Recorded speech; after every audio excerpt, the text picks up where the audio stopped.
मैं आजमगढ़ की जनता से अनुमति लेकर के ही चुनाव लड़ूंगा, अगर चुनाव लड़ता हूं तो। नहीं, आजमगढ़ की जनता से अनुमति इसलिए लेनी पड़ेगी, वहां के लोगों ने मुझे जिताया है। और अगली दूसरा अहम सवाल है, अपर्णा यादव बीजेपी में शामिल हो गई है आपके परिवार की, और बाकायदा प्रेस कॉन्फ्रेंस में नाम दिया केशव मौर्य ने, नेताजी का नाम दिया बाकायदा। तो ये आपके परिवार में सेधमारी की जो बात, इस पर क्या कहना है आपका? सबसे पहले तो मैं बधाई दूंगा और शुभकामनाएं, और साथ ही साथ हमें खुशी इस बात की है कि समाजवादी विचारधारा का विस्तार हो रहा है। समाजवादी विचारधारा का विस्तार जो हो रहा है, मुझे उम्मीद है कि हमारी विचारधारा वहां भी पहुंच करके और संविधान और लोकतंत्र को बचाने का काम होगा। आपको लगता है नेताजी का आशीर्वाद होगा इस कदम के पीछे? नेताजी ने बहुत कोशिश की समझाने की, नेताजी ने बहुत कोशिश की समझाने की। इससे जुड़ा आखिरी सवाल, क्या टिकट आप नहीं दे रहे इसलिए ऐसा कदम उन्होंने उठाया? टिकट अभी पूरे नहीं बटे हैं, और टिकट किसको मिलना है किसको नहीं मिलेगा, ये क्षेत्र और जनता पे निर्भर करता है, और हमारी इंटरनल सर्वे रिपोर्ट पे भी निर्भर करता है। लक्ष्मीकांत वाजपेयी बयान दे रहे हैं कि शिवपाल चाचा भी उनके टच में है। और वो भी बता दें कि वो भी किसी के टच में है। ये देखिए, मैंने अगर रोका ना होता, अभी परसों ही मैंने रोका, क्योंकि हम देखिए, एक बात तो साफ है, एक बात तो साफ है कि समाजवादी पार्टी ने जिनको लिया है और जिनको साथ लेकर के आए हैं, उनका जनाधार है और व्यापक जनाधार है। जिन लोगों को समाजवादी पार्टी में जोड़ा है, और आज जरूरत के हिसाब से और जिन राजनीतिक परिस्थितियों में आज चुनाव आगे बढ़ रहा है, उसमें समाजवादी पार्टी का कोई मुकाबला नहीं कर सकता। उत्तर प्रदेश की जनता बदलाव चाहती है, परिवर्तन चाहती है। उत्तर प्रदेश की जनता भारतीय जनता पार्टी को हटाना चाहती है। उस विकल्प में समाजवादी पार्टी के साथ इतने बड़े पैमाने पे जनता खड़ी है, और जनता का साथ देने के लिए समाजवादी लोग खड़े हैं। तो ये आपको याद होगा, 2 दिन पहले जब मैंने प्रेस कॉन्फ्रेंस की थी, वो इसीलिए की थी कि उस दिन कहा कि अब भारतीय जनता पार्टी को हम नहीं तोड़ेंगे, जो आना चाहेंगे उन्हें नहीं लेंगे। इसलिए जो टच वाली बात है ना, अगर कुछ इधर टच में है तो हमारे भी उधर टच में है।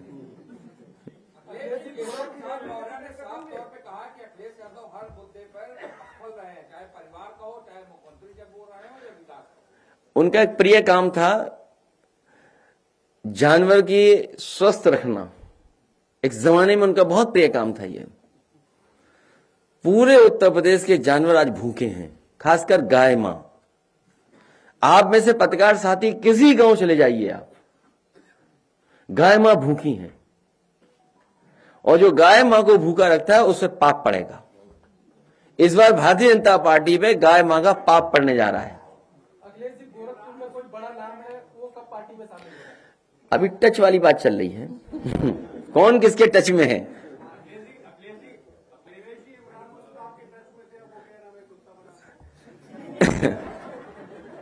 ये बात अच्छी बात नहीं है जो आप कह रहे हो। राजनीति में परिस्थितियों के हिसाब से नहीं, वो ठीक है, ठीक बात है जो आप कह रहे हो। मैं समझ गया बात को, मैं बात समझ गया, लेकिन यहां मत कहिए बात। नहीं, यहां मत कहिए।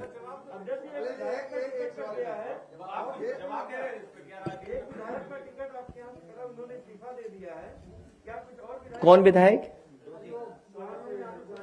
नहीं, वो तो, अरे अगर आप शुरुआत देखें, अगर आप शुरुआती दौर देखें, भारतीय जनता पार्टी पहले से ही लेती रही। बुक्खल नवाब को ले लिया, बुक्खल नवाब को ले लिया, एक लखनऊ शहर के बिल्डर को नक्शे पे डरा करके ले लिया। क्या आप नहीं जानते इन बातों को? नहीं, पेमेंट के लिए बचने के पेमेंट के लिए।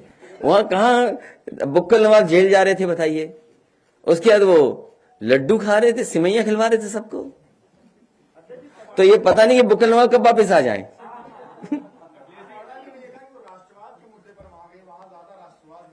देखिए, मैं समाजवादी पार्टी में, और आपको जानकर के खुशी होगी और आप इस बात को जानते हैं, मैं खुद मिलिट्री स्कूल में पढ़ा हूं, धौलपुर मिलिट्री स्कूल। और कभी कंफ्यूज मत होना मिलिट्री स्कूल और सैनिक स्कूल में। जो मिलिट्री स्कूल हैं वो सेंट्रल गवर्नमेंट से चलते हैं, सैनिक स्कूल हैं वो स्टेट गवर्नमेंट चलाती है, जिसमें फंड सेंटर के भी मिलते हैं।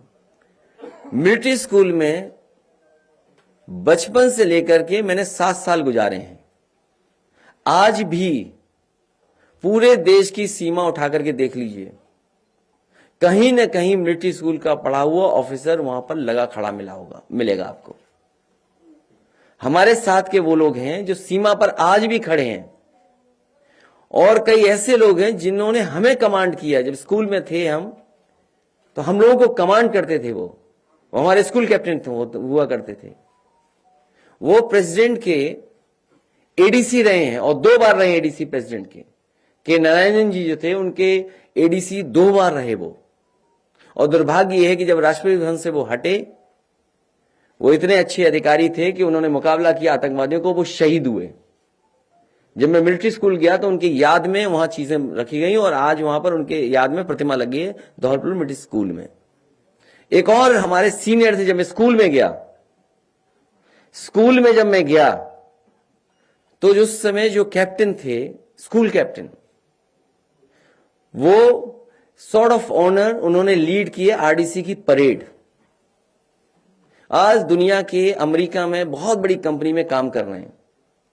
वो हमारे क्षेत्र के थे, कन्नौज के रहने वाले थे, एडीसी टू प्रेसिडेंट रहे। उन्होंने सॉर्ड ऑफ ऑनर मिला उन्होंने आरडीसी की परेड को लीड किया, और एडीसी रहे राष्ट्रपति के। आज अमेरिका के बहुत बड़ी कंपनी में काम कर रहे हैं, और कन्नौज के थे। मैं तमाम एग्जांपल बता सकता हूं। समाजवादियों को और मुझे सर्टिफिकेट नहीं देना है भारतीय जनता पार्टी को। भारतीय जनता पार्टी की टॉप लीडरशिप बताए, उनके साथ का पढ़ा हुआ एक ऑफिसर हो आर्मी में तो बता दे हमें। भारतीय जनता पार्टी की टॉप लीडरशिप में, फिर मैं दोहराता हूं, एक भी उनका क्लासमेट अगर आर्मी में रहा हो तो बता दे हमें, ऑफिसर रहा हो तो बता दो। अब मैं आप पे छोड़ता हूं कि आप तय करो कि राष्ट्रवाद का रूप क्या हो। जिस सरकार ने एक्सप्रेसवे बनाया हो, एक्सप्रेसवे बना करके एयरफोर्स के साथ टाई अप किया हो, और उस टाई अप के तहत आपके मिराज, सुकोई हवाई जहाज उतरे हों एक्सप्रेसवे पे। बताओ, उत्तर प्रदेश के आप पत्रकार हो, सबसे पहले डिजाइंड अगर हाईवे किसी ने किया जिसमें मिराज और सुकोई उतरे हों और हरकुलस उतरे हों, तो वो समाजवादी सरकार के थे। और समाजवादी सरकार ने अगर समाजवादी पूर्वांचल एक्सप्रेसवे इस तरह न डिजाइन किया होता, तो प्रधानमंत्री भी हवाई जहाज से उतर नहीं सकते थे उस एक्सप्रेसवे पर। समाजवादियों की देन है कि कम से कम उनका विजन ये था, क्लियर विजन था, कि जो एक्सप्रेसवे बनेगा उसमें ऐसा रनवे हो जिसमें फाइटर उतर सकें, एयरफोर्स को जरूरत पड़े तो उतर सकें। और उसका परिणाम यह हुआ कि देश के प्रधानमंत्री जब उतरे, वो समाजवादियों की डिजाइन्ड एक्सप्रेसवे था, क्योंकि वो हमारे बाबा योगी का डिजाइन नहीं था। इसलिए प्रधानमंत्री को पता था कि जो उनके साथ है उसने डिजाइन नहीं की है, ये काम चोरी वाले मुख्यमंत्री हैं, इसीलिए उन्हें सजा देने के लिए पैदल पैदल चलाया था। प्रधानमंत्री बोलते बोलते रुक गए, मशीन बंद हो गई। अगली बार हम भी दोहे, कविताएं, शेर, शायरी इसी तरह पढ़ा करेंगे, और उम्मीद करेंगे हमारी मशीन न रुके। गोरखपुर से टिकट कटा राधा मोहन अग्रवाल के, इधर रीता बोगला। मैं आपसे कह रहा हूं, अगर आपके टच में हो तो चुपचाप आप मुझसे मिल लेना। मैं आजमगढ़ की जनता से कहूंगा, और पार्टी जहां फैसला लेगी वहां लड़ूंगा। और चुनाव पहले होना चाहिए, योगी जी से पहले लड़ लें चुनाव। कुछ भी हो सकता है, कुछ भी हो सकता है। यहां पुड़िया निकल सकती है तुम्हारी सीट पर, हालांकि ये समाजवादी पार्टी का कार्यालय है, यहां नहीं निकलेगी।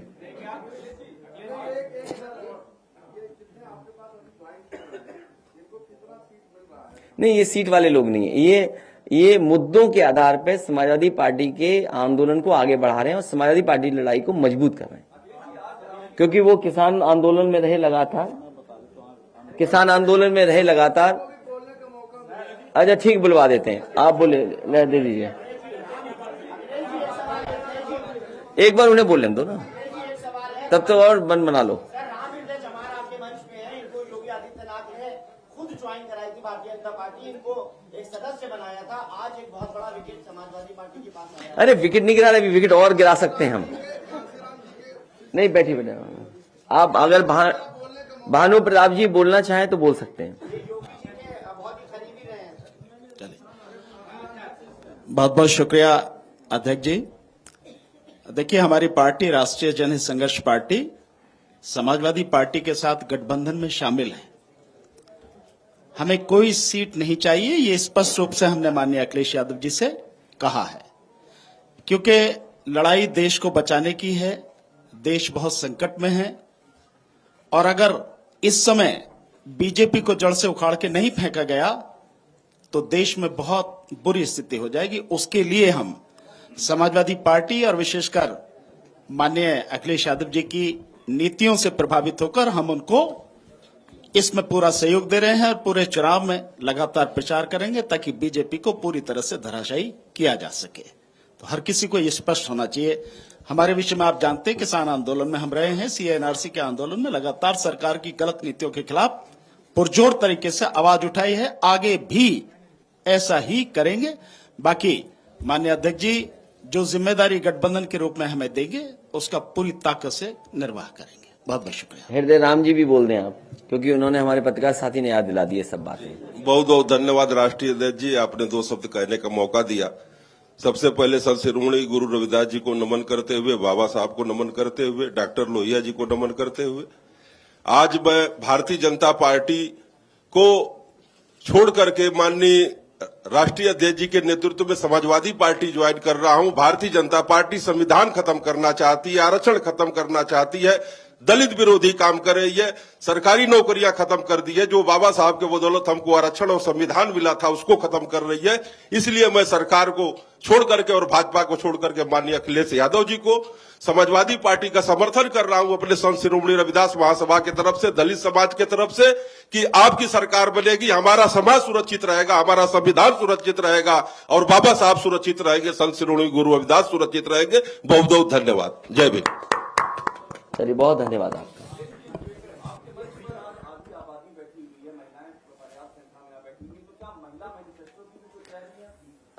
ये योजना 100% महिलाओं के लिए है, माताओं के लिए है।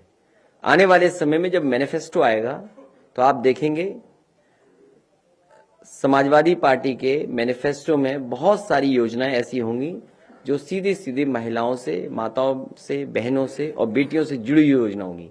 तो बेटी, बहन और माँ के लिए योजनाएं लेकर के समाजवादी पार्टी आएगी मैनिफेस्टो के तहत।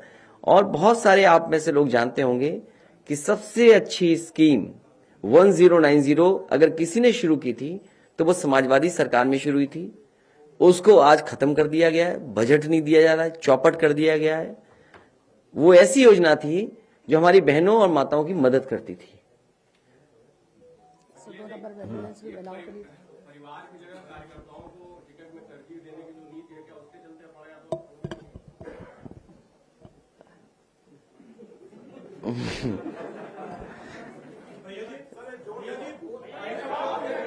अरे भाई, मैंने हमारे पत्रकार साथी, मैं बधाई देता हूं भारतीय जनता पार्टी को कि कम से कम हमारी समाजवादी विचारधारा का विस्तार हो रहा है। जिन्हें टिकट हम नहीं दे पा रहे हैं उन्हें टिकट वो दे रहे हैं। ऐसा क्या कारण है कि उनके जाने से भी खुशी है और उनके आने से भी उधर खुशी है? वो बात समझ लीजिए ना, उत्तर प्रदेश में समझ लीजिए, उत्तर प्रदेश में बीजेपी के योगी जी के हारने से भी किसी को तकलीफ होगी, जीतने से भी तकलीफ होगी। अध्यक्ष जी, भानु प्रताप सिंह जी को हम लोगों ने एनआरसी और किसान आंदोलन में बड़ी भूमिका में देखा। आपके लाखों फॉलोअर हैं, आप अच्छे स्पीकर हैं। 22 में कौन सी जिम्मेदारी आप इनको दे रहे हैं? 22 में वर्चुअल रैली पहले और जगह जगह किसानों के सवाल पर, और जिस तरीके से अन्याय उत्पीड़न हुआ है, हम सब लोग मिलकर के बीजेपी को हराएंगे और हटाएंगे। भारतीय जनता पार्टी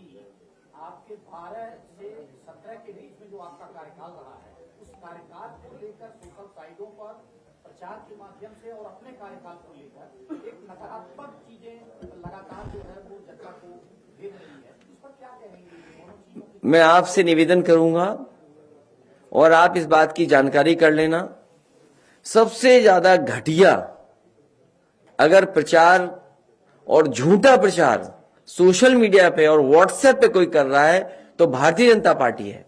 हम लोग लगातार शिकायत कर रहे हैं, चुनाव आयोग को भी शिकायत कर रहे हैं, पुलिस को भी शिकायत कर रहे हैं, उस पर कोई कार्रवाई नहीं हो रही। आपने कहा था इंफ्रास्ट्रक्चर की कमी है, क्या उस कमी को पूरा कर लिया समाजवादी पार्टी द्वारा? क्योंकि आज वर्चुअल रैली भी है। समाजवादी पार्टी अपने लिए नहीं कह रही थी, कई छोटे और क्षेत्रीय दल है जिनके पास इसकी तैयारी नहीं थी। और भारतीय जनता पार्टी, हम तो सवाल ये पूछें कि भारतीय जनता पार्टी को कैसे पता था कि तैयारी पहले कर ली उन्होंने। हर मिनिस्टर के यहां, हर उनके जिले में, हर पदाधिकारी के यहां पहले से ही स्टूडियो कैसे बन गए, डिजिटली सब अधिकारी कंपनियां कैसे आ गईं। सवाल यह है कि चुनाव आयोग को यह सोचना चाहिए कि भारतीय जनता पार्टी को कैसे पता है कि आने वाले समय में कई हफ्तों इसी तरीके से डिजिटल प्लेटफॉर्म से प्रचार होगा। उन्होंने अपना कैसे वाईफाई लेनी है, कैसे इंटरनेट कनेक्शन लेना है, कितने उनको मशीन चाहिए, क्या क्या इक्विपमेंट चाहिए, कैसा रूम होना चाहिए, कैसे टेलीप्रॉम्प्टर होना चाहिए, बंद ना हो, ऐसा हो। तो ये तैयारी अच्छी कंपनी की हो, प्रोजेक्शन हो, ये तैयारी पहले से कैसे उन्हें पता थी? दूसरे दलों को तो तब पता लगा जब चुनाव आयोग ने तय किया। इस भारतीय जनता पार्टी को कैसे पता था कि इनके मंत्रियों के यहां, इनके संगठन के लोगों के यहां, इनके प्रचार करने वाले लोगों के यहां पहले से ही चीजों का बनना? इसका मतलब यह था कि सरकार को पता था, भारतीय जनता पार्टी को पता था कि आने वाले समय में चुनाव इसी तरह होने जा रहा है। हम समाजवादी पार्टी के लिए नहीं कह रहे हैं। आप मुझे बताइए पत्रकार साथी, जिससे कनेक्ट करना हो यूपी में कहीं भी इंटरनेशनली, इस कमरे में बैठ करके हम और आप कनेक्ट हो सकते हैं। तो हम तो इक्विप्ड पहले से हैं इस चीज के लिए। लेकिन जो और क्षेत्रीय दल है, सहयोगी दल हैं, वो कैसे इक्विप्ड होंगे? उनकी तो प्रेस कॉन्फ्रेंस भी नहीं होगी। अगर मान लीजिए कोई क्षेत्रीय दल है, अगर प्रेस कॉन्फ्रेंस करना जाए तो उसको स्पेस ही नहीं मिलेगा। अखबार में तो भूल जाइए स्पेस, टीवी पे तो कहीं एक सेकंड भी नहीं दिखाई देगा। तो ये जो भेदभाव हो रहा है लोकतंत्र में, अगर भेदभाव हो रहा है तो उसके लिए चुनाव आयोग देखे, इसलिए मैंने इस बात को कहा था। ये सोचने की बात है। समाजवादी पार्टी लगातार शिकायत कर रही है और कई प्रदेशों में हम लोगों ने देखा कि अगर केंद्र सरकार और प्रदेश सरकारें अलग अलग हैं और अगर शिकायत की गई तो सब अधिकारी हटा दिए गए। क्या बंगाल का चुनाव नहीं देखा हम लोगों ने? किसी भी अधिकारी की शिकायत हुई नहीं हुई, उसको हटा दिया गया। लेकिन उत्तर प्रदेश में कौन नहीं जानता? बताइए, जो भारतीय जनता पार्टी से मिले रहे अधिकारी रहे, वो अब चुनाव लड़ने जा रहे हैं। बहुत सारे अधिकारी जो भारतीय जनता पार्टी के कार्यकर्ता बन के काम किए, जिन्होंने बहनों की, बेटियों के कपड़े फाड़े, छीनी साड़ियां, जाने कितना अन्याय हुआ।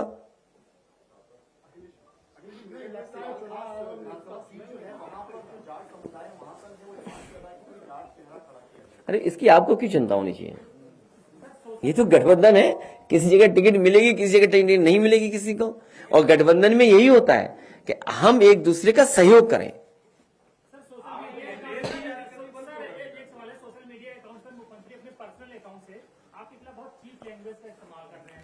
तो चीप है तो चीप करेंगे, जो चीप है वो चीप करेगा। अगर कीचड़ फेंकोगे तो हाथ तो चले जाएंगे ना कहीं।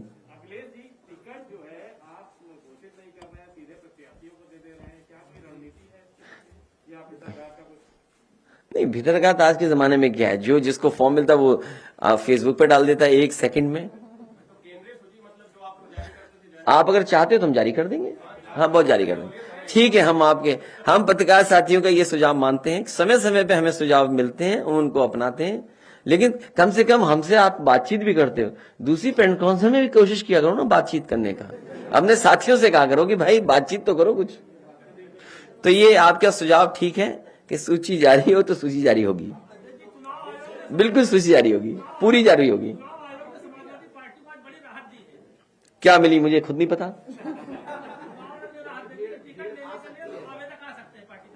मैं उनका धन्यवाद देता हूं क्योंकि वो लगातार रैलियां कर रहे थे, उनकी चोरी न पकड़ी जाए, उनकी शिकायत न की जाए, इस लालच में समाजवादी पार्टी नहीं फंसने वाली।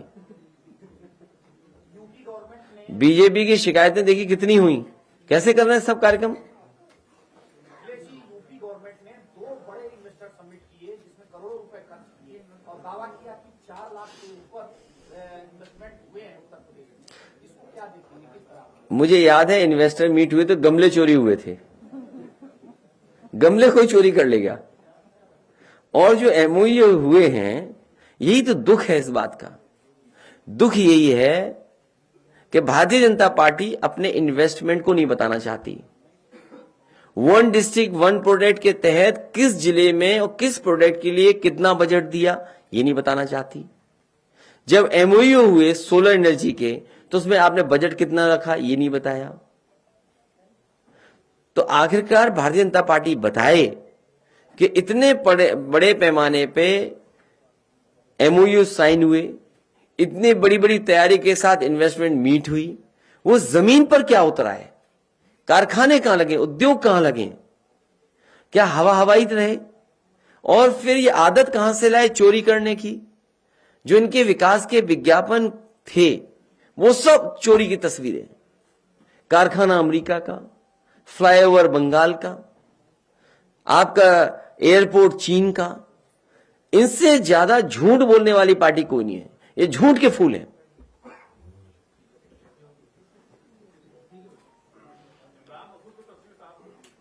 नहीं, अब उनकी मर्जी है, मैं क्या कह सकता हूं। अब चुनाव शुरू हो गया, अब चुनाव शुरू हो गया।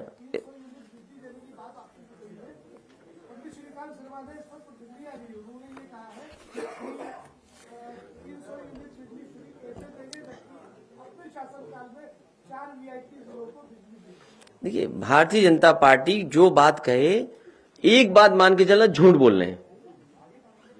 और समाजवादी पार्टी ने जैसे ही तय किया कि 300 यूनिट घरेलू बिजली फ्री दी जाएगी, और जैसे ही हम लोग रजिस्ट्रेशन करना शुरू किए, लोगों को जोड़ने का कार्यक्रम चलेगा, वो घबरा गए। उन्होंने बताइए बिजली का बिल आधा करने का फैसला लिया कि नहीं लिया। तो ये बताए भारतीय जनता पार्टी कि 4.5 साल आपने जनता से डबल बिल क्यों लिया, महंगा बिल क्यों लिया। क्या जनता को वो पैसा वापस करेंगे कि नहीं करेंगे। भारतीय जनता पार्टी ने अगर फैसला लिया है कि आधा बिल हो जाएगा, तो क्या 4.5 साल लिए गए पैसे को वापस करेगी भारतीय जनता पार्टी। और जितने भी बिजली के कारखाने लगना शुरू हुए थे समाजी सरकार में, वो 4.5 साल में क्यों पूरे नहीं हुए।